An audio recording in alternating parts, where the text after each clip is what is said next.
তাতে কিছু যায় আসে না।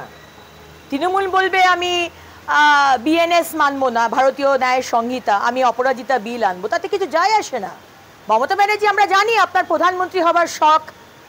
পশ্চিমবঙ্গে ডক্টর বি.আর. আম্বেদকরজির সংবিধান চলে না, আপনার সংবিধান চলে, এগুলো আমরা জানি। কিন্তু আপনি যদি বলেন যে আমি এসআইআর মানবো না, কেন? আপনি তো 2005 সালে বলেছিলেন 1 কোটি অনুপ্রবেশকারী এই পশ্চিমবঙ্গে ঢুকেছে, এই ভারতবর্ষে ঢুকেছে। তাহলে আজকে হঠাৎ কি হয়ে গেল যে 180 ডিগ্রিজ টার্ন? সুতরাং আপনারা কি মানলেন, কি না মানলেন, ঘেরাও করলেন, না মানুষকে তাকাবার চেষ্টা করলেন? বাংলার মানুষ প্রস্তুত। বাংলার মানুষ এই অত্যাচারী, এই নৃশংস, এই দুর্নীতিগ্রস্ত মমতা ব্যানার্জির সরকারকে উৎখাত করতে চায়। এটা কেন হবে বলতে পারেন?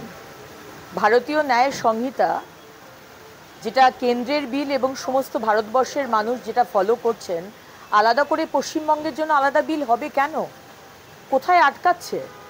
কোটি কোটি টাকা মহিলাদের সম্মান সুরক্ষার জন্য যে দেওয়া হয়েছে, ফাস্ট ট্র্যাক কোর্ট, সিসিটিভি লাগানো, আমরা তো বিধানসভাতে ওই একই কোয়েশ্চেন তুলেছি, সেই টাকা ফেরত চলে গেছে।